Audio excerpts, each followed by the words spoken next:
ओम नमो भगवते वासुदेवाय।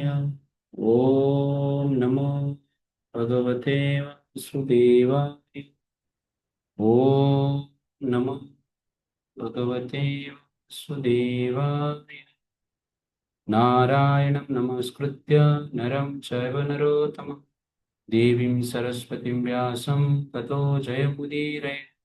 नष्टप्रायेषु भद्रेषु नित्यं भागवत सेवया भगवत्युत्तमश्लोके भक्तिर्भवति नैष्ठिकी। कृष्णाय वासुदेवाय देवकीनन्दनाय च नन्दगोपकुमाराय गोविन्दाय नमो नमः।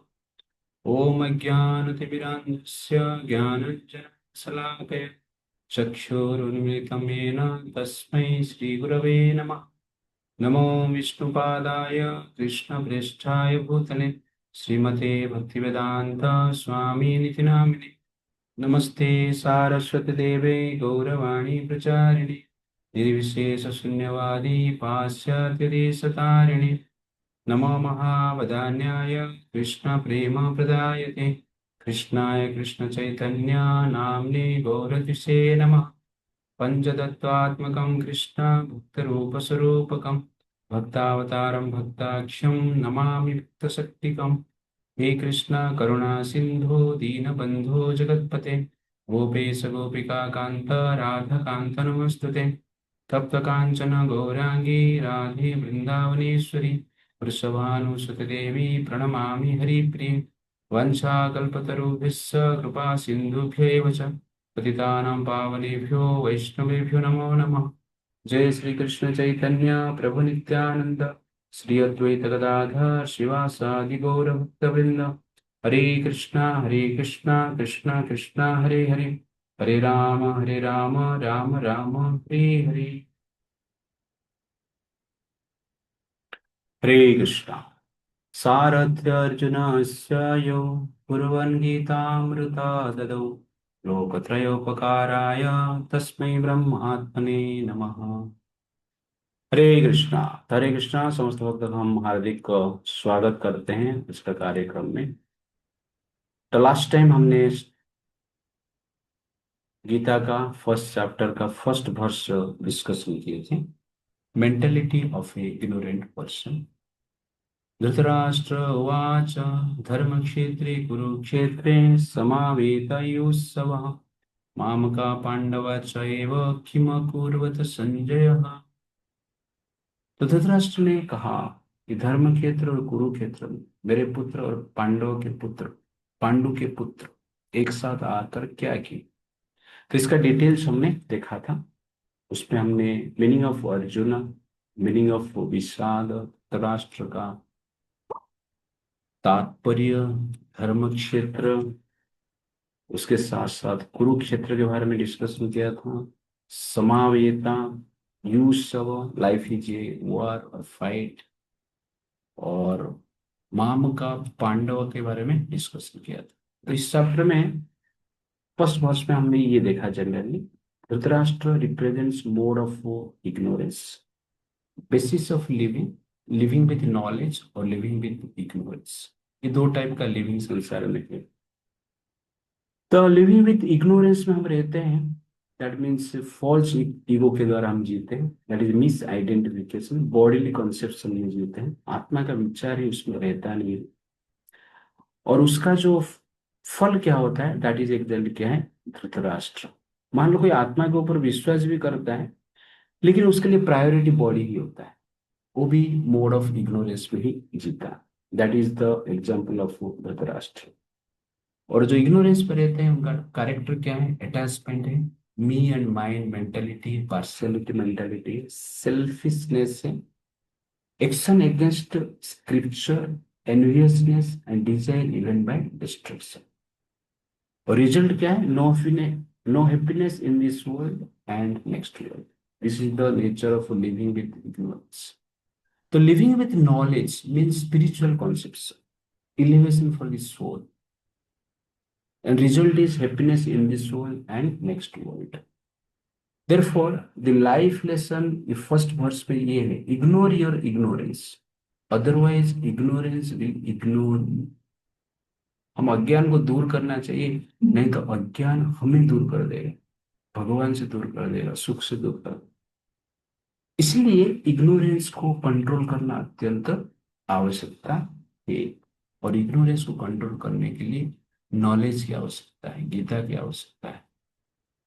तो आज हम आगे बढ़ते हैं, वर्ष नंबर 2 से 11 तक देखने की हम प्रयास करते हैं। तो सेकंड सेक्शन जो है पैशनेट मेंटालिटी, वर्ष नंबर 2 से 11, quality of a passionate person और quality of a person in mode of passion. तो जो रजोगुण में रहते हैं उनका नेचर क्या होता है हम जानने की प्रयास करेंगे। तो ट्रांसलेशन पढ़िए, राघवेंद्र प्रभु पढ़िए ट्रांसलेशन। संजय उवाच दृष्ट्वा तु पाण्डवानीकं व्यूढं दुर्योधन तथा आचार्यम् उपसंगम्य राजा वचनमब्रवीत्। Sanjay said, O king, after looking over the army arranged in the military formation by the son of Pandu, King Duryodhan went to his teacher and spoke the following words. Okay, तो यहाँ पर हम देख रहे हैं कि धृतराष्ट्र ने पूछा कि मेरे पुत्र और पांडु के पुत्र कुरुक्षेत्र में क्या की। तो उसका उत्तर में संजय कहते हैं, दृष्टवा तो पांडवा एका, पांडवों के सैनिक को देखकर, व्यूढ़म दुर्योधन तथा, दुर्योधन पांडव का व्यूढ़ को देख, सैनिक अरेंजमेंट को देख, आचार्यम उपसंगम, आचार्य मतलब यहाँ पर द्रोणाचार्य, जो कि पांडव और कौरव के गुरु थे। धनुर्विद्या द्रोणाचार्य को सिखाया। आचार्य उपसंगम्य राजा वचनम अप, राजा, राजा यहाँ पर दुर्योधन को कहा है। वचन, दुर्योधन इस प्रकार बोला। क्या बोला वर्ष नंबर 3 में हम देखेंगे, उससे पहले कुछ पॉइंट्स हम देखें। संजय, तो संजय का मीनिंग क्या है? तो पहली बार यहाँ पर संजय उवाच, तो सन का अर्थ है कंप्लीट, परफेक्ट, संपूर्ण। जय का अर्थ है victory. One who achieves complete victory over his senses and mind, that is Sanjay. One who has clear vision, one who can see things as they are, that is Sanjay. Clear vision means seeing through the eyes of scripture, not through the physical eyes. तो संजय यहाँ पर special इसलिए है कि संजय ऐसा व्यक्तित्व है जो कि ट्रूथ को एज इट इज बताता है, without any interpretation. That is exactly क्या है स्पेशलिटी ऑफ संजय।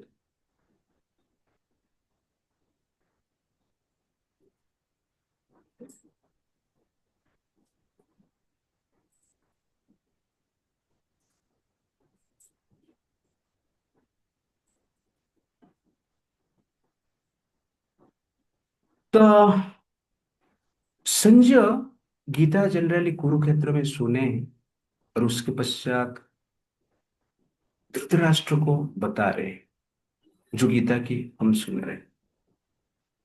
तो संजय को व्यासदेव ने स्पेशल जनरली आई साइट दिए थे और स्पेशल अंडरस्टैंडिंग दिए थे, स्पेशल विजन दिए थे। तो स्पेशल एक बेनिडिक्शन था। तो संजय व्यासदेव की कृपा से युद्ध स्थल में क्या चल रहा है वो देख भी सकते हैं, कहां पर क्या चल रहा है वो देख सकते हैं, किसके मन में क्या चल रहा है वो भी देख सकते हैं, और उसके साथ साथ दीवार के भीतर क्या प्लानिंग भी चल रहा है वो भी देख सकते हैं। ये डिटेल संजय जान सकता है। That is clarity of Sanjay. और संजय जनरली धृतराष्ट्र का सेक्रेटरी है और सारथी। और संजय जनरली डेडिकेटेड है, लॉयल भी है। कभी भी धृतराष्ट्र को संजय जनरली धृतराष्ट्र का चापलूसी नहीं किया है, धृतराष्ट्र को संतुष्ट करने के लिए कुछ नहीं बताया, धृतराष्ट्र का अच्छा करने के लिए सब कुछ बताया।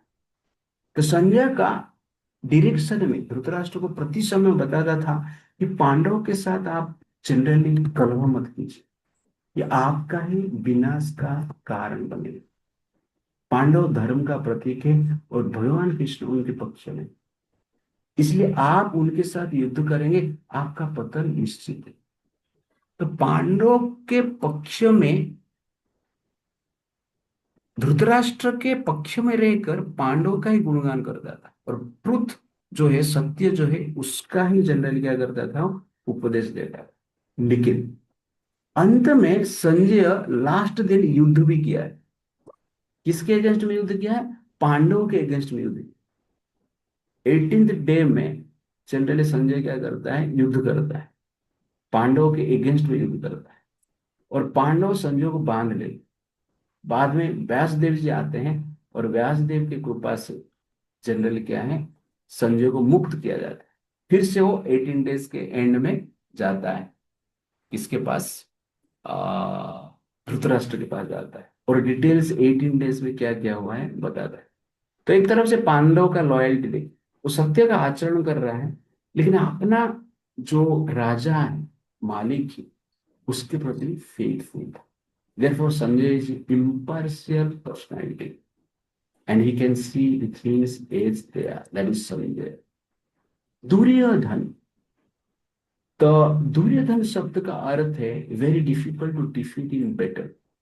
दूर और युद्ध, योधन मतलब युद्ध, जिसको युद्ध में जीतना डिफिकल्ट है, उसको जनरली क्या कहते हैं, दुर्योधन कहते हैं। और वास्तव में हमारा सिस्टम में जो दुर्योधन है, माइंड है। माइंड के अगेंस्ट में बैटल जीतना वेरी वेरी डिफिकल्ट है, लगभग क्या है, इम्पॉसिबल है। तो माइंड कभी भी जनरली नेगेटिव चीज को ही एक्सेप्ट करता है, और नेगेटिव ही विचार मन में देता रहता है, रिफ्लेक्ट करता रहता है। That is exactly Duryodhan. तो दुर्योधन का जो जन्म है, थोड़ा हम जानने की प्रयास करेंगे। तो दुर्योधन का जन्म एक स्पेशल सर्कमस्टेंस पे हुआ है। तो युधिष्ठिर महाराज का जन्म हिमालय में हुआ है, पांडु और कुंती के द्वारा। ये जब न्यूज गांधारी सुनती, तुरंत ही अपना गर्भ को मारती। तो उस समय पे गांधारी का गर्भ का जो समय है, 1 साल से अधिक हो चुका था, फिर भी जन्म कुछ नहीं हुआ। जब युधिष्ठिर महाराज का जन्म हुआ है, वो एनवियस के कारण, ईर्ष्या के कारण अपना गर्भ को, पेट को जोर जोर से मार दी। कुछ समय के पश्चात उनके पेट से एक पिंड का जन्म हुआ, और व्यासदेव जी उस पिंड को साइंटिफिक रिसर्च के द्वारा 100 पुत्र में परिवर्तन किए थे। ये first exactly test tube baby जैसे रिसर्च से लेबोरेटरी में संतान उत्पन्न, 100 कौरवास। और दुर्योधन जब उत्पन्न हुआ है, जन्म हुआ है, उस समय पे जनरली अनेक प्रकार की इविल सिम्टम्स एटमोस्फियर में देखा गया है। जैसे कि फॉक्स का आवाज आया है, और आकाश से मेट्योर्स गिरने लगा है। तो अनेक प्रकार के इनऑस्पिशियस साइन में देखा गया है। तो दुर्योधन एक प्रकार की मेंटेलिटी के साथ वो पैदा हुआ है, एनवियस मेंटेलिटी के साथ। उसका मेन कारण है उसके पेरेंट्स। तो Dhritarashtra always envious to Pandu and attached to kingdom, और गांधारी भी फेथफुल टू धृतराष्ट्र, बट उसके साथ साथ क्या है, envious to Pandavas also, Kunti महारानी। इसलिए उनका जो संतान हुआ है, दुर्योधन जैसे उत्पन्न। इसलिए parents consciousness while conception determine the child's consciousness. The greatest contribution of a human being is to raise a great child with strong character and courage. This is the role of parents. तो parents का greatest contribution society के लिए क्या है, संतान है, संपत्ति नहीं, और कुछ मशीन नहीं, कुछ फैक्ट्री नहीं, कुछ गाड़ी नहीं, कुछ जनरली नॉलेज, कुछ मटेरियल नॉलेज नहीं। वास्तव में एक स्पेशल कंट्रीब्यूशन एक संतान का होता है। Father and mother hold the greatest position in the entire creation, it is the biggest position. It's, तो फादर एंड मदर एक साधारण पोजीशन नहीं, जनरली हम इसको साधारण आजकल मान लेते हैं, और बाकी जो पोजीशन है सोसाइटी में, आईएएस, आईपीएस, पीएम, मिनिस्टर, इसको बड़ा पोजीशन हम मानते हैं। imparting sanskar is the greatest care parents can give to their child. This is the responsibility of parents. अभी आप ध्यान से देखेंगे कि दुर्योधन जो है गुरुकुल में ही पढ़ाई किया है, और गुरु दुर्योधन जो है द्वापर युग का है, द्वापर युग में गुरुकुल में पढ़ाई किया है। और दुर्योधन ऐसा साधारण एटमोस्फेयर में नहीं रहता था। दुर्योधन के घर पे, महल में, राजमहल में नारद मुनि जैसे साधु आते थे, व्यासदेव जैसे साधु आते थे। भगवान कृष्ण दुर्योधन का संबंधी है। दुर्योधन का एक बेटी के साथ, लक्ष्मण के साथ, भगवान कृष्ण का एक बेटा श्याम का शादी हुआ है, संबंधी भी, कृष्ण को डायरेक्ट साक्षात देखा भी है। फिर भी इतना साधु का संग है, भगवान को डायरेक्ट भी देखा है, गुरुकुल में भी पढ़ाई किया है, पांडव के साथ भी रह रहा था, फिर भी उसका चेतना में परिवर्तन नहीं आता। This is the great thing. क्यों परिवर्तन नहीं आता? क्योंकि उसका जन्म ही एक डिमोनियक टेंडेंसी से हुआ। चाहत जब डिमोन हो जाता है, उसको चेंज करना डिफिकल्ट है। इसीलिए जो संस्कार है, गर्भ संस्कार है, वेरी वेरी इंपॉर्टेंट है। और गर्भ के समय माताओं को सीरियस जनरली स्पिरिचुअल एक्टिविटी में लगे रहना चाहिए, क्योंकि जब डिमोनियक सोल आता है उसको चेंज करना डिफिकल्ट है, इम्पॉसिबल जैसे हो जाता है। क्यों? मान लो कोई गोल्ड में कुछ मिला हुआ है, गोल्ड में कुछ मिट्टी मिला हुआ है और कुछ धातु मिला हुआ है, तो उसको आप प्यूरिफाई करके गोल्ड बना सकते हैं। लेकिन लोहा आपके पास है, उसको प्यूरिफाई करके लोहा कभी भी गोल्ड नहीं बने। ठीक उसी प्रकार एक गोल्डन सोल जब आता है, उसमें कुछ इम्प्योरिटी से है, तो संस्कार से आप परिवर्तन कर सकते हैं, ट्रेनिंग से परिवर्तन कर सकते हैं, गुरुकुल में परिवर्तन हो सकता है, एसोसिएशन में परिवर्तन हो सकता है। लेकिन जिस व्यक्ति डिमोनियक टेंडेंसी के साथ पैदा होता है, तब से मैंने उसको परिवर्तन करना वेरी वेरी डिफिकल्ट, लगभग इम्पॉसिबल जैसे। अब ध्यान देंगे कि भगवान कृष्ण भी शांति दूत बन के दुर्योधन को समझाने के लिए गए। भगवान भी समझा नहीं पाए। आप सोचिए कितना बड़ा फेल्यूर है कृष्ण का ही। तो भगवान ही यहाँ पर फेल हो जाते। कृष्ण का एक फेल्यूर हम देख रहे हैं कि समझा नहीं पाए दुर्योधन को। क्यों? क्योंकि डिमोनिक टेंडेंसी के साथ आया है। और क्यों आया? क्योंकि पिता माता का चेतना ही और एक चेतना को आकर्षण हुआ, ये दुर्योधन का जन्म है। इसीलिए इस कल्चर को, इस परंपरा को हमें कंटिन्यूअसली फॉलो करना चाहिए और प्रीच करना चाहिए, और अपना संतान को ये सब बताते रहना चाहिए। ये पिता माता का जनरली क्या है? धर्म। इसीलिए ट्रांसफॉर्मेशन जो होता है केवल ट्रेनिंग से नहीं होता है, लेकिन पहले कॉन्सेप्शन से ट्रांसफॉर्मेशन स्टार्ट होता है। इसलिए कॉन्सेप्शन के टाइम पे विचारधारा क्या रहता है और कॉन्सेप्शन के पश्चात विचारधारा क्या होता है, वो बच्चे के ऊपर जनरल इफेक्ट करता है। अभी मध्य प्रदेश का सरकार एक डिवाइल चाइल्ड संस्कार, एक परंपरा स्टार्ट की है, जो हॉस्पिटल में इस प्रकार की कुछ जो गर्भवती माता हैं उनको संस्कार दिया जाएगा, गीता, रामायण, भागवतम, महाभारत के ऊपर सुनाया जाएगा। तो इस प्रकार एक स्कीम जनरल गवर्नमेंट ने निकाला है। तो this is the very very important point जो कि हमें ध्यान रखना है। और यहाँ पर हम चुक जाते हैं, आगे चेंज करना डिफिकल्ट होता है, जैसे कि दुर्योधन के लिए होगा। इसलिए पिता माता का जो भविष्य का सुख है एग्जैक्टली संतान का नेचर के ऊपर डिपेंड करता है। इवन समाज का जो सुख है संतान का नेचर के ऊपर डिपेंड करता है। इसलिए पिता माता इस चीज को सीरियसली ग्रहण करना अत्यंत आवश्यकता है, क्योंकि द्वापर युग में गांधारी और धृतराष्ट्र जैसे व्यक्ति से भी दुर्योधन जैसे संतान उत्पन्न हो सकता है, जो कि भगवान भी समझाएंगे तो समझते नहीं। इसलिए जन्म वेरी वेरी इंपॉर्टेंट है। इसलिए मैं जनरली कहता हूं कि हनीमून से बच्चा पैदा नहीं होना चाहिए, भगवान की कृपा से संतान का उत्पन्न होना चाहिए। इसलिए ये हनीमून का जो कल्चर है वास्तव में वेस्टर्न कल्चर, क्योंकि उनके पास कुछ ज्ञान नहीं है, इसलिए वो कल्चर को वो मन के हिसाब से चला है। लेकिन हमारे पास सब ज्ञान होते हुए भी हम उसको मान नहीं रहे, और हनीमून का कल्चर को हम एक्सेप्ट कर ले।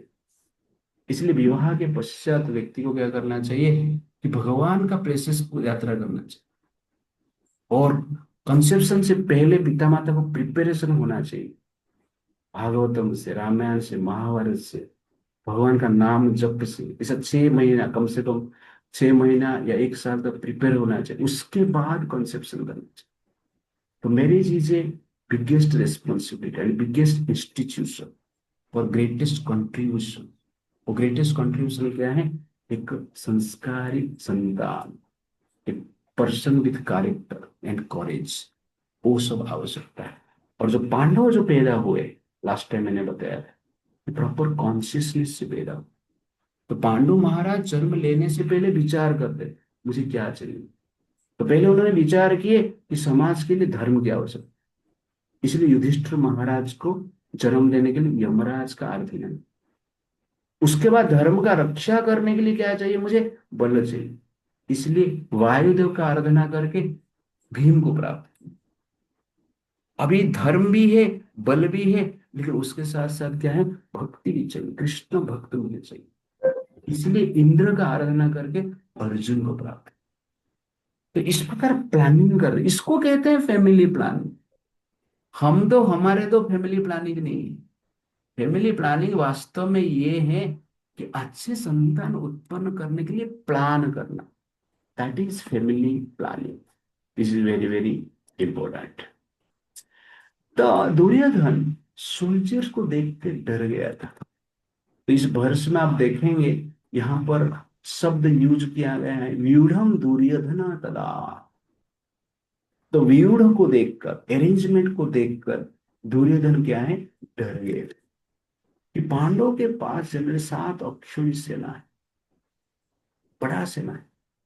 तो एक अक्षौणी सेना में चैरियट्स जो रहते हैं 21,870 रहते, 21,870। एलिफेंट्स 21,870 रहते हैं। इन्फेंट्री जो रहते हैं 19,650,000 रहते हैं। और हर्ष जो रहते हैं 65,000। Number of soldiers in one akshauhini is 20,09,390। The total strength in 7 Akshoni Sena is 1,40,65,730. Number of soldiers 11 Akshoni is exactly 2,21,3,290. Total soldiers in the beginning of Mahabharata war, that is exactly 3,61,69,020. इतने सोल्जर्स कुरुक्षेत्र में एकत्रित हुए थे युद्ध के लिए। और पांडवों के पास 7 अक्षौणी सेना को देखकर दुर्योधन जनरली भयभीत होता है और सरप्राइज भी हो जाता है, क्योंकि पांडव वनवास में थे और 1 महीने के भीतर इतना बड़ा सेना क्या कर दे। मान लो कोई जेल में है और उसमें इंस्टाग्राम का फॉलोअर मान लो मिलियन में, यूट्यूब का फॉलोअर मान लो मिलियन में, तो ये जनरली क्या है? बड़ा अचीवमेंट जैसे आप जान सकते हैं। इसलिए दुर्योधन क्या हो जाता है? भयभीत हो जाता है। उसके साथ साथ total soldiers killed and missing in the Mahabharata world war. तो धृतराष्ट्र एंड में युधिष्ठिर महाराज को प्रश्न पूछता है, तुम जीवित सैनिकों की संख्या जानकर, जानते तो ही, यदि मैं,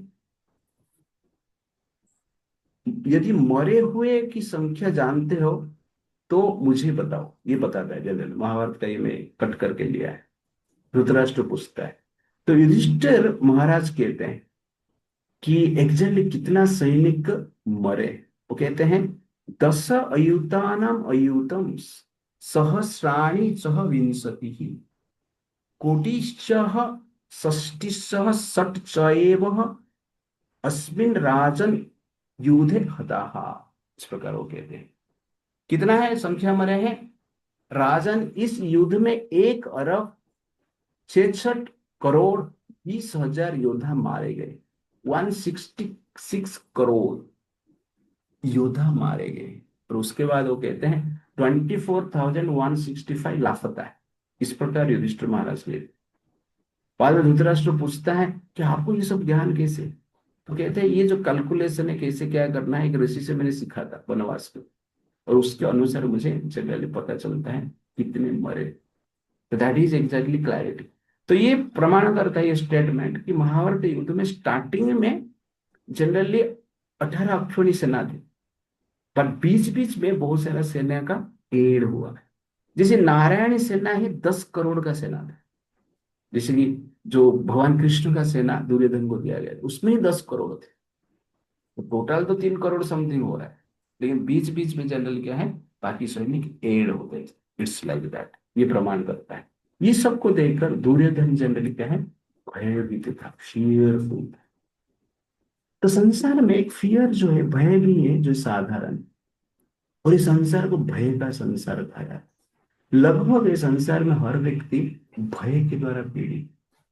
भोगे रोग भयम, कुले चेति भयम, वीतेनुपलात भयम, माने दन्य भयम, बा बले रिपु भयम, रूपे जराया भयम, शास्त्रे वादि भयम, गुणे खले भयम, काये कृतान्तात भयम, सर्वं वस्तु भयम, वीतम भुवि नृणाम, वैराग्यमेव अभयम।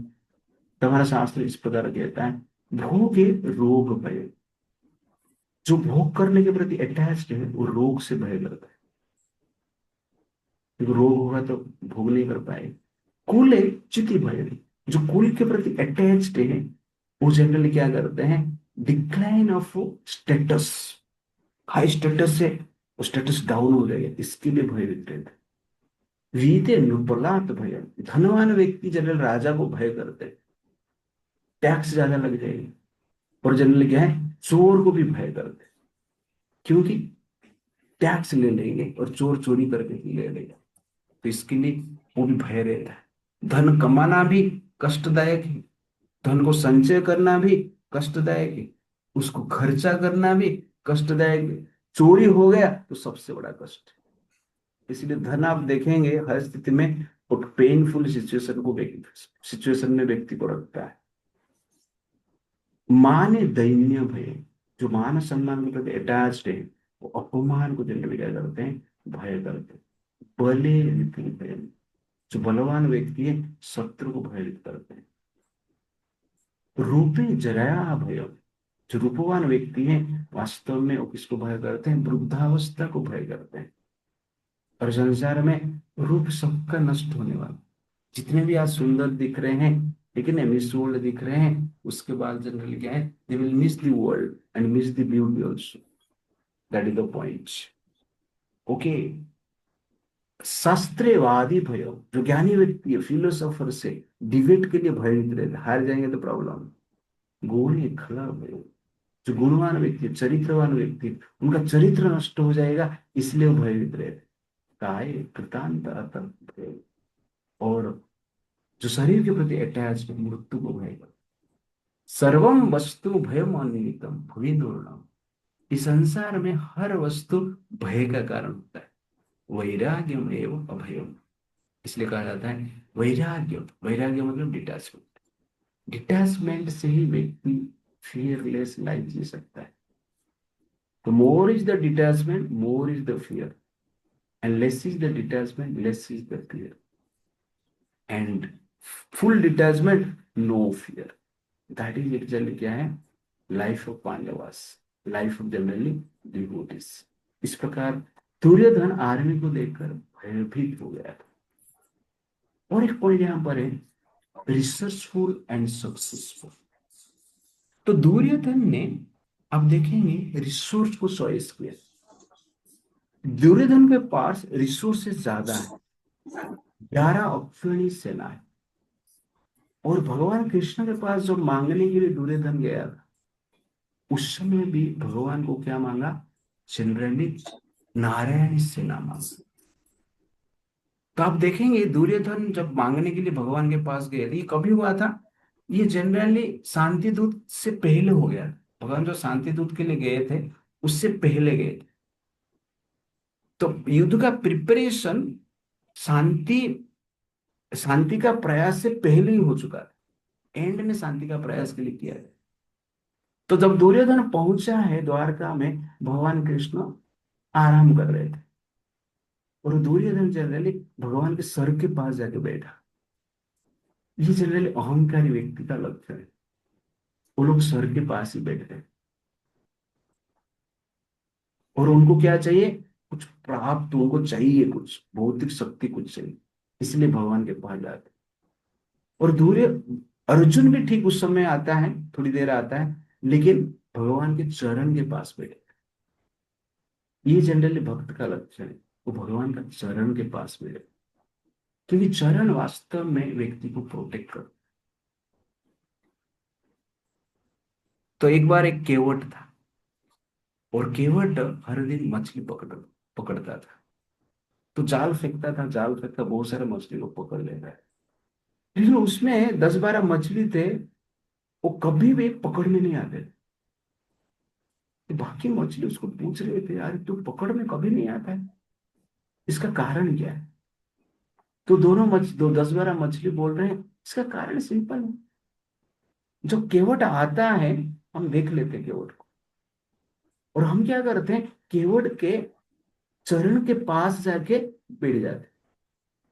तो जाल फेंकता है, तो बाकी मछली पकड़ में आ जाते। लेकिन जो केवट के चरण के पास रहते हैं, जाल उसके पास रहते हैं नहीं। तो वैसे ही संसार में भगवान ने जाल फेंक के रखा है, माया जाल फेंक के रखा है, पवार का जाल फेंका है, पोजीशन का जाल फेंका है, धन का जाल फेंका है, भोग का जाल फेंका है। ये सब जनरली क्या है, जाल जैसी नेट है। और आजकल एक नया नेट आया है, उसको कहते हैं नेटवर्क। ठीक है ना, नेटवर्क है कि नहीं पूछते हैं, इंटरनेट, ये भी एक नया जाल है। ठीक है नहीं, मॉडर्न जाल, डिजिटल नेटवर्क। पहले फिजिकल जाल रहता था, फिजिकल नेट रहता था, आजकल डिजिटल नेट हो गया है। ये डिजिटल नेट में ज्यादा लोग फंस गए, ज्यादा मछली फंस रहे हैं। लेकिन फिजिकल नेट में फंस रहे कि नहीं फंस रहे पता नहीं, ये डिजिटल नेट में सब लोग फंस रहे। तो भगवान के माया के शक्ति के द्वारा सब लोग पकड़ में आ जाते हैं, लेकिन भगवान के चरण में जो रहता है, वो भगवान का माया उसको पकड़ नहीं पाता, क्योंकि जाल भगवान का चरण को स्पर्श ही मिल जाता है। इसलिए भगवान का चरण में मिलना चाहिए। अर्जुन जाके भगवान के चरण के पास बैठता है, ये अर्जुन का स्पेशलिटी है। और भगवान जब उठे, किसको देख रहे हैं, अर्जुन को देख रहे हैं। इसका अर्थ क्या हुआ, जो वास्तव में भगवान का चरण में बैठता है, उसको भगवान देखते हैं। भगवान का कृपा दृष्टि उनके ऊपर गिरता है। चरण में बैठना मतलब क्या है, नम्र भाव से संसार में जीना। You should live a life of humility, not a life of arrogance. Arrogance से भगवान का ग्रेस प्राप्त नहीं होता है, बट ह्यूमिलिटी से भगवान का ग्रेस हमें प्राप्त होता है। तो attitude of humility attracts the grace of divinity. This is very very important. इसलिए नेचुरली हमें नम्र भाव से संसार में जीना चाहिए। तो अर्जुन पावरफुल था लेकिन हम्बल भी था। अर्जुन ब्यूटीफुल था लेकिन हम्बल था। अर्जुन इंटेलेक्चुअल था लेकिन हम्बल था। पावर के लिए, इंटेलेक्ट के लिए, ब्यूटी के लिए अर्जुन कभी भी अहंकार से प्रेरित नहीं हुआ। That is exactly position of Arjun. इसीलिए अर्जुन स्पेशल है। और उसके ऊपर भगवान का दृष्टि गिरता है, जो इस प्रकार का नम्र भाव से जीते। पावर होना प्रॉब्लम नहीं, ब्यूटी होना प्रॉब्लम नहीं, पोजीशन होना प्रॉब्लम नहीं, इंटेलेक्ट होना प्रॉब्लम नहीं, लेकिन उसके लिए अहंकार होना ही सबका सबसे बड़ा प्रॉब्लम है। कर्ण का ये प्रॉब्लम है, दुर्योधन का ये प्रॉब्लम था। पावरफुल थे लेकिन अहम भाव प्रबल था। इसीलिए इक्वालिटी के साथ हमें रहना चाहिए। तो भगवान कृष्ण क्या करते हैं, अर्जुन को देखते हैं, अर्जुन को देखकर उससे उनको कुशल मंगल पूछते। तो दुर्योधन बाजू में था, बोले मुझे भी थोड़ा दे। तो भगवान देख रहे हैं, अरे दुर्योधन भी आया है। दुर्योधन प्रणाम किए। तब बाद में दोनों बता रहे हैं कि किसके लिए आए, सहायता के लिए आए। और भगवान को देखो, दोनों को सहायता कर, ये कृष्ण का स्पेशलिटी। कृष्ण सबको सहायता सहायता करते, हेल्प करते। कृष्ण सबको सब कुछ सप्लाई करते। आपको क्या चाहिए आप ले सकते, कितना यूज करना है आप कर सकते। लेकिन भगवान कहते हैं ठीक है, दोनों आए हैं, दोनों तो मेरा रिलेटिव है, मैं दोनों को कुछ दूंगा। तो एक साइड में 10 करोड़ नारायण सेना, और दूसरा साइड में बोलते हैं कि मैं स्वयं कृष्ण रहूंगा, निहत्था रहूंगा, युद्ध भी नहीं करूँ। चॉइस को, तो चॉइस का ऑप्शन क्या है? अर्जुन को दे दे। तो ये चॉइस करने की ऑप्शन भगवान हर व्यक्ति को दे दे। तो life is like bidi, B for birth, B for death. Birth का चॉइस हमारे पास नहीं है, और डेथ का चॉइस भी हमारे पास नहीं है। लेकिन बी और डी के बीच में जो सी है, उसको चॉइस नहीं है। वो चॉइस हमारे पास है। बर्थ और डेथ के बीच में चॉइस है हमारे पास। और ये चॉइस क्या करता है? हमारा नेक्स्ट लाइफ बनाता है। Therefore, your choice is the cause of your rejoice, and your choice is the cause of your disjoice also, or frustration. Therefore, ये choice स्पेशलिटी ह्यूमन फॉर्म में दिया गया है। नहीं तो लाइफ बीड़ी जैसी, बीड़ी में आग लगता है, जीवन में भी आग लगता है। बीड़ी जलता है, हम भी जलते रहते हैं। अब बीड़ी पियो नहीं पियो, लेकिन जीवन में आग लग चुका है। सब लोग जल रहे हैं संसार में। लेकिन ये बीड़ी के बीच में, बर्थ और डेथ के बीच में, ये जलन के बीच में सॉल्यूशन का जनरल क्या है? अवसर है। That is choice. अर्जुन ने चॉइस की। इसको चॉइस किया। अर्जुन के पास ऑप्शन था 10 करोड़ नारायण सेना और निहत्था कृष्ण। लेकिन अर्जुन ने चॉइस की, किसको किया? कृष्ण को चॉइस। निहत्था फिर भी चॉइस किया। तो दुर्योधन ने चॉइस किया रिसोर्स को, 10 करोड़ सेना को। और अर्जुन ने चॉइस किया सोर्स को, Krishna. Source of everything that is Krishna. Arjun ने उसको चॉइस, दैट इज इंटेलिजेंस। इसीलिए हमें कभी भी संसार में जब पावर और कृष्ण को चॉइस करने के भी पॉइंट आता है, सिचुएशन आता है, तब जनरल हमें क्या करना चाहिए? कृष्ण को चॉइस करना चाहिए। पावर आएगा, कृष्ण रहेगा तो अपने आप पावर आएगा। यदो कृष्ण तब तो वो जय। जहां पर कृष्ण है वहां पर जय निश्चित है। इसीलिए अर्जुन ने सोर्स को चॉइस किया, रिसोर्स को नहीं चॉइस किया। आपको कहा जाएगा, आपको 1 एकड़ जमीन दिया जाएगा, या 1 एकड़ जमीन का धान आपको दिया जाएगा, तो चॉइस हम क्या करेंगे?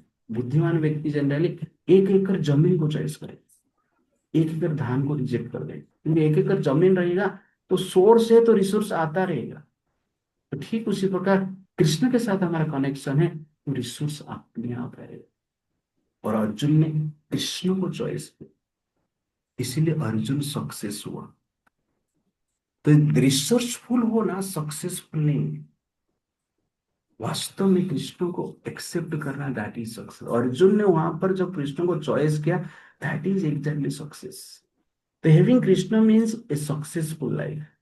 Without Krishna life is unsuccessful. True success is not measured by possessions or positions, but by connection with Krishna, which brings purpose, peace, fulfillment, and liberation.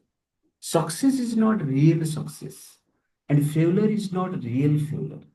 Having Krishna is true success, and giving of Krishna is true failure. Therefore, हमें generally क्या करना चाहिए?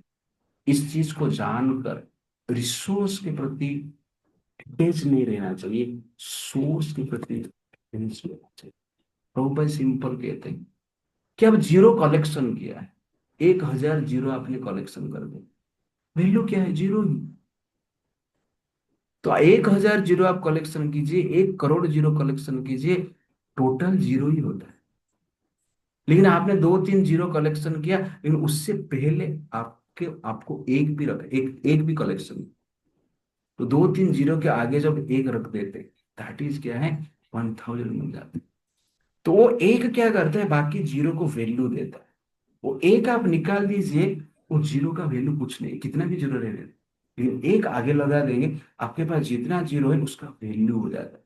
ठीक उसी प्रकार material collection जो है, material power position का जो कलेक्शन है, वो जीरो का कलेक्शन जैसे। लेकिन उसके साथ जब आप कृष्ण को जोड़ देंगे, that is the value of your life. आपका वैल्यू उतना बढ़ जाता है। इसलिए when we add Krishna in your life, our life becomes valuable. If you reject Krishna from our life, our life becomes zero. If you accept Krishna, our life becomes hero. You can become hero. But you reject Krishna, our life becomes generally zero. Crore है क्या फायदा? लेकिन कृष्ण को accept करना very very important. तो Ramayan, Mahabharat, Bhagavatam generally बताता है कि आप कृष्ण के साथ स्वयं को कनेक्शन करो। Whenever action is connected with Krishna, that is the perfection of life. तो ये एक्शन और कनेक्शन, कृष्ण का कनेक्शन रहना अत्यंत आवश्यकता है। वो आपको सेटिस्फेक्शन देगा और अंत में वो आपको परफेक्शन देगा। This is very very important. तो having Krishna means successful life, and without Krishna life is unsuccessful. तो success means getting Krishna in life, success means keeping Krishna in heart, success means thinking Krishna through our mind. Success means working for Krishna through our home.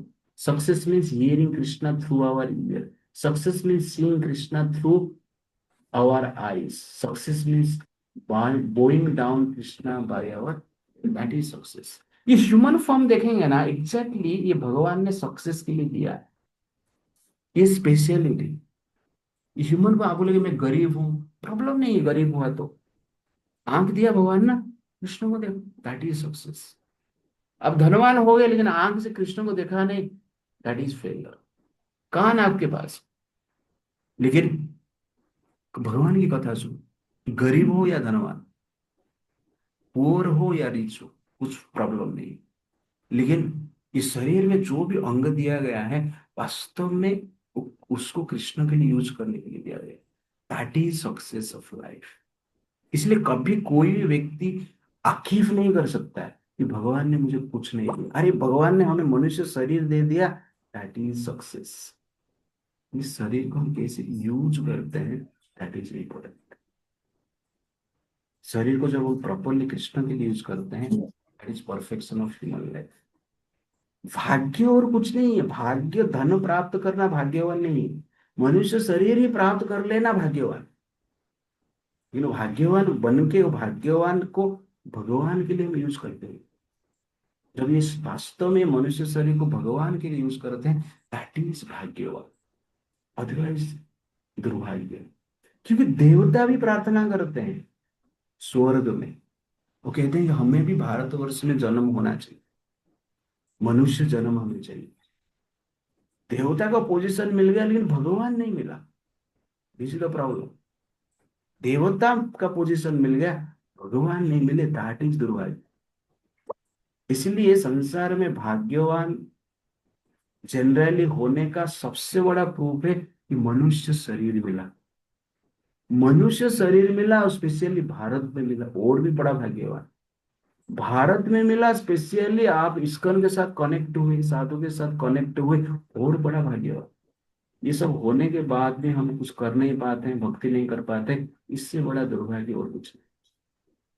इसलिए चैतन्य महाप्रभु, कृष्ण स्वयं कहते हैं चैतन्य महाप्रभु के रूप, भारत भूमिते हईल जन्म jar, जन्म सार्थक करी करो परोपकार। कहते भारत भूमि जिसका जन्म हुआ है, जन्म सार्थक कीजिए आध्यात्मिक कार्य के द्वारा, परोपकार कीजिए, कहने का अर्थ है प्रचार कीजिए, प्रसार कीजिए, हेल्प कीजिए, कल्चर का, संस्कृति का, भारतीय संस्कृति का प्रचार प्रसार करिए। That is the real success of life, otherwise life is A failure, क्योंकि संसार छूट जाएगा। जैसे कि हमने देखा अभी अनिल अंबानी का बेटा 49 ईयर में उनका डेथ हो गया, 3 लाख करोड़ का मालिक। Where is the success? Success क्या है फिर? प्रभुपाद जी को सब याद कर रहे हैं, प्रभुपाद जी इतने करोड़ संपत्ति का मालिक नहीं, लेकिन वो धर्म के लिए कार्य है। आज हम पांडवों को याद कर रहे हैं, हम प्रहलाद को याद कर रहे हैं, अम्बरीश महाराज को याद कर रहे हैं, ध्रुव महाराज को याद कर रहे हैं। क्यों कर रहे हैं? राजा तो अनेक हुए हैं संसार में, लेकिन ये लोग धर्म के लिए जिए, दैट इज सक्सेस। कीर्ति अभी भी है, अनंत काल तक भी रहेगा, आगे भी रहेगा। इसलिए आप अपना पोजीशन, पावर, एबिलिटी, स्किल, सबको जनरल क्या है, धर्म के लिए यूज करना चाहिए, कृष्ण के लिए यूज करना चाहिए, दैट इज द पॉइंट। और अर्जुन जब ये चॉइस किया उस समय पे ही वो सक्सेस हो गया है, और कुछ नहीं। आगे जाके सक्सेस हुआ ऐसे नहीं। वो रिसोर्स को रिजेक्ट करके सोर्स को चॉइस किया। उसके पास ऑप्शन था रिसोर्स को चॉइस करने के लिए, दुर्योधन के पास तो ऑप्शन नहीं था। दुर्योधन भी चाहता था, वो खुश भी हो गया, बट अर्जुन के पास ऑप्शन था। इसलिए रिसोर्स को चूज करना अत्यंत आवश्यकता है। तो ये सब चॉइस होने के बाद भगवान कृष्ण अर्जुन को पूछते हैं, अरे अर्जुन, मुझे कैसे चॉइस कर दिया? मेरे पास तो निहत्था है, मैं निहत्था कृष्ण हूं, अब युद्ध भी नहीं करने वाला। तो अर्जुन को भगवान कृष्ण के, अर्जुन हरदम रहेगा उदास, अर्जुन हरदम रहेगा उदास। माखन लेके दुर्योधन चला गया, छाछ बची है तेरे पास। अर्जुन ने कहा, गोविंद, दास कभी नहीं होगा उदास। माखन लेके क्या मैं करूं, माखन चोर है मेरे पास। तो इस प्रकार जनरली अर्जुन कहते हैं, माखन चोर है मेरे पास, सोर्स है मेरे पास। अभी सोर्स से आगे रिसोर्स अपने आप आएगा। That is Arjun clarity. वहां पर ही अर्जुन युद्ध जीत गया। कुछ नहीं है कृष्ण के पास, दैट इज प्रेम। कृष्ण का प्रेम मत कीजिए कि उनके पास पावर है, चक्र है, लेकिन युद्ध में जिता देगा मुझे। नहीं, कृष्ण के पास कुछ भी नहीं रहेगा तो भी मुझे कृष्ण चाहिए। जब ये भाव आता है, वास्तव में वो क्या है, प्रेम। मैं आज प्रभुपाद जी का लेक्चर सुन रहा था। प्रभुपाद जनरल कहते हैं, कोई जाता है चर्च में प्रार्थना करता है, हे भगवान मुझे डेली ब्रेड दे दो। प्रभुपाद जी बोलते डेली ब्रेड तो कुत्ते बिल्ली को भी मिल रहा है, हम मनुष्य होके जाके प्रार्थना करेंगे मुझे डेली ब्रेड दे दो। ये पिता माता तो ब्रेड बच्चे को देंगे ही ना। कोई बच्चा प्रार्थना करता है क्या पिता माता, हे पिताजी मुझे आज ब्रेड मिलेगा क्या, खाने को देंगे क्या? अरे पिता माता बच्चे को खाना खिलाने के लिए तो बैठे हैं संसार में। उनका और काम धंधा कुछ है ही नहीं। जितना काम धंधा कर रहे हो बच्चे के लिए कर रहे हो, उनको मांगने की कुछ आवश्यकता नहीं। तो डेली ब्रेड सबको मिलता है। ये प्रभुपाद जी कहते हैं, ब्रेड डेली ब्रेड मिलेगा नहीं तो भी आप कृष्ण को चाहते हो। दैट इज एक्चुअली क्या है, प्रेम। That is Arjun, this is success. इस प्रकार हमें सक्सेस को जानना अत्यंत आवश्यकता है। Therefore, real success means attaining Krishna, and real failure means rejecting Krishna.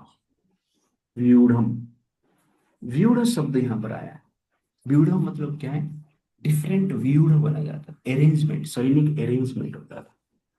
चक्र व्यूह, क्रोंच व्यूह, वज्र व्यूह, इस प्रकार व्यूह रचना किया जाता था युद्ध करने से पहले। तो प्रतिदिन एक एक व्यूह रचना होता था। डिफरेंट सोल्जर्स, डिफरेंट पार्टी एक एक व्यूह रचना करते थे युद्ध को जीतने के लिए। और व्यूह से शत्रु को मारने की प्रयास किया जाता है। और व्यूह में कोई अकेले नहीं रहता है, एक संगठित शक्ति आता है शत्रु को मारने के लिए। ठीक उसी प्रकार वास्तव में संसार में हमारा जो फाइटिंग है माया के अगेंस्ट में, और जो एसोसिएशन है, संघ जो है, ये वेरी वेरी इंपॉर्टेंट है। The association is the protection against the war of Maya. United we stand and divided we fall. तो संघ, भक्त का संघ अत्यंत आवश्यकता है। जैसे कि आप लोग अभी लगभग 45-48 लोग सुन रहे हैं, ये एक संघ है। तो जिससे कि बाकी लोग को भी प्रेरणा मिलता है, ठीक है, बाकी लोग भी हो। तो दूसरे का प्रेजेंस भी हमें क्या करता है, पोटेंसी देता है टिके रहने के लिए। That is very very important. और भगवान कृष्ण भी संसार में जब आए चैतन्य महाप्रभु के रूप में, इवन पांडवों के रूप में जब आए, पांडव को हेल्प करने के लिए जब आए भगवान, भगवान तो युद्ध नहीं की, लेकिन आर्मी को संगठित की, पांडवों को संगठित की, प्रेरणा दी। इसीलिए संगठित रहना अत्यंत आवश्यकता है धर्म को जिताने के लिए। संगठन नहीं रहेगा तो हम युद्ध नहीं जीत सकते। इसलिए संगठन शक्ति है। तो जैसे कि शाखा वाले कहते हैं, संगठन में शक्ति है, बचपन से हम सुनते थे ऐसा, ठीक है ना, संगठन में शक्ति है। लेकिन संगठित रहना आवश्यकता है, स्पेशली हिंदुओं को संगठित होना आवश्यकता है। अकेले हम माया से हार जाएंगे। डिवोशनल सर्कल में भी आप बात करेंगे, फिर मटेरियल सर्कल में भी संगठन चाहिए, एंड उसके साथ साथ क्या है, डिवोशनल सर्कल में भी संगठन चाहिए। तो माया से जीतना है, अकेले आपको भक्ति करके जीत नहीं पाएंगे। हमें एक शक्ति चाहिए, एक संगठन चाहिए, एक संघ चाहिए। इसलिए आप लोग अपना एरिया में जो भी इस्कॉन है उसके सेंटर के साथ कनेक्टेड रहिए, that is very very important. और मेरा भी एक इच्छा है जो कि हमारा एक ग्रुप एटलीस्ट महीने में 2 महीने में कहाँ पर ऐसा हम एकत्रित होकर एक फिजिकल प्रेजेंटेशन भी हम कर सकते हैं, that is very very important. यहाँ पर भरत महाराज का मैंने फोटो रखा। तो भरत महाराज जो है, हमारा देश का नाम भारत हुआ है भरत महाराज के कारण। दुष्यंत के बेटे हुए, महाराज दुष्यंत के बेटे भरत हुए। और भरत इतना अच्छे राजा थे कि उनका नाम, उनका शासन से लोग इतना खुश थे कि देश का नाम ही बदल दिया, भारत बना दिया। अभी एक स्टेशन का नाम बदलता नहीं, अपोजिशन खड़े हो जाते, लेकिन ये भारत बन गया पूरा देश का नाम। इतना पावरफुल राजा थे, आप सोचिए। लेकिन भगवान के प्रति बहुत आसक्ति थी, इसलिए कम समय राज करके अपने संतान को राज्य दे के वो वन में आ जाते और भक्ति करने के लिए आ जाते। और भक्ति भी डीपली करते, भाव स्टेज में आते। भाव स्टेज में, जो स्टेज में वास्तव में क्या है, कृष्ण का जो ब्लिस या आनंद का परफेक्टली अनुभव होता है, उसको भाव स्टेज कहते हैं। आगे देखेंगे ये सब स्टेज क्या है, धीरे धीरे बता। बट ये स्टेज में लगभग भगवान का दर्शन से जस्ट एक स्टेप पीछे है। इसको जनरल क्या कहते हैं, भाव स्टेज का स्टेट कहते हैं। वो स्टेट में वो थे। एक दिन नदी के किनारे में वो जनरल क्या कर रहे हैं, स्नान कर रहे हैं। अचानक देख रहे हैं एक हिरन भाग रहा है, और बाघ का गर्जन सुन के डर के भाग रहे हैं। और भागते हुए हिरनी का गर्भ से एक बच्चे का जन्म, हिरन जन्म हो जाता। और दया के कारण बच्चे को लेके अपने आश्रम में लेके आते। माँ मर जाती है, और आश्रम में उनका ध्यान जो है हिरन के प्रति अधिक हो जाता है और भक्ति के प्रति कम हो जाता है। तो इस प्रकार हिरन का चिंतन में ज्यादा रहता है। आप सोचिए, संसार छोड़ दी, संसार का अटैचमेंट छोड़ दी, राज्य का अटैचमेंट छोड़ दी, परिवार का अटैचमेंट छोड़ दिए, पावर का अटैचमेंट छोड़ दिए, स्त्री का अटैचमेंट छोड़ दिए, भोग का अटैचमेंट छोड़ दिए, वन में आ गए। वन में आकर हिरन के प्रति अटैच हो गए। पर भक्ति थोड़ा ढीला हो गया, और अंत में एक दिन देख रहे हिरन आश्रम में दिख नहीं रहा है। हिरन का याद करते रहते, दुखी हो जाते, हिरन कहाँ गया, मर गया रहेगा, बाघ खा लिया रहेगा। इस प्रकार वो विचार करते हैं। उस समय पे उनका मृत्यु का समय आ जाता है और मर जाते। तो नेक्स्ट लाइफ में हिरन बन जाते।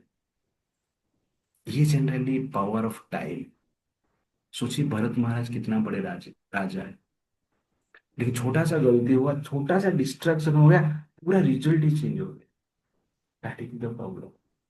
तो हमारे पास, उनके पास तो एक ही हिरन था, और हमारे पास अनेक अटैचमेंट। और स्पेशल कलयुग का जो हिरन है, ये जनरल क्या है, ये मोबाइल जो है कलयुग का स्पेशल हिरन, उसके प्रति क्या है, सब लोग अटैच्ड। गोद में लेके ही सोते हैं इस हिरन को।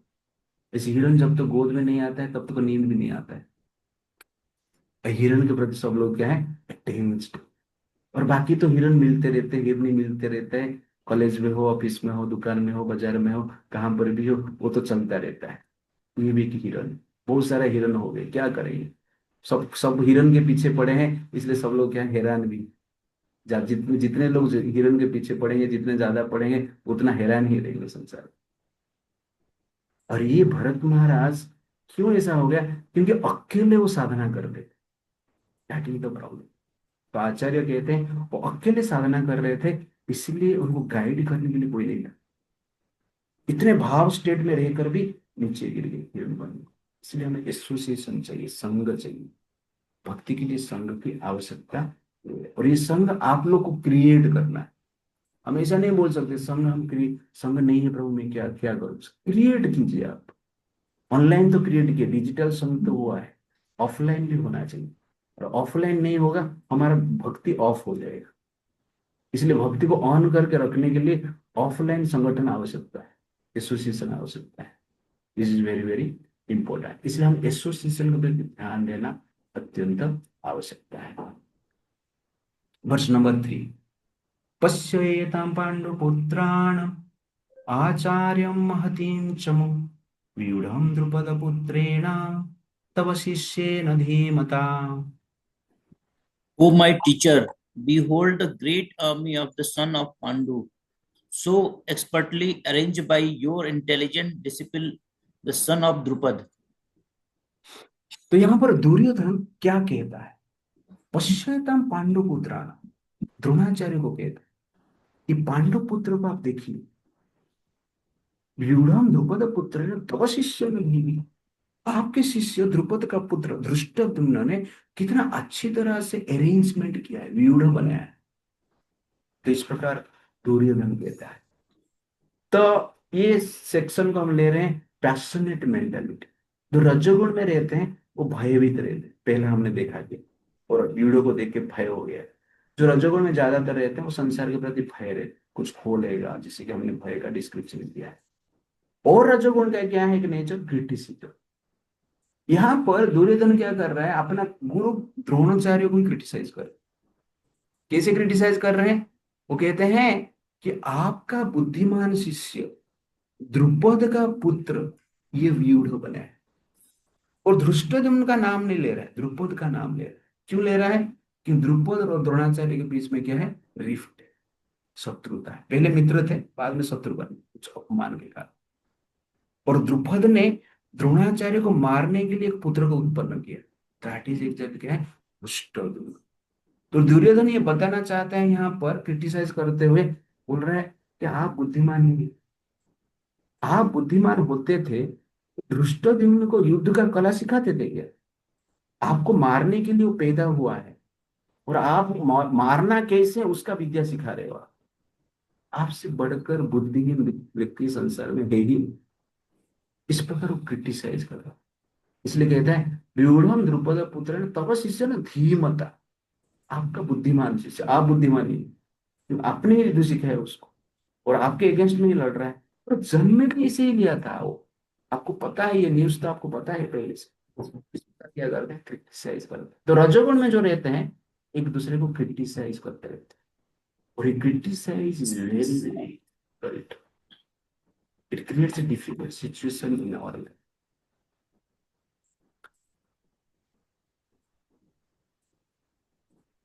तो life becomes critical due to criticism. तो दुर्योधन यहाँ पर तो क्रिटिसाइज किया, लेकिन क्रिटिसाइज कैसे क्रिटिकल सिचुएशन बनाता है जीवन में, हम जान सकते हैं।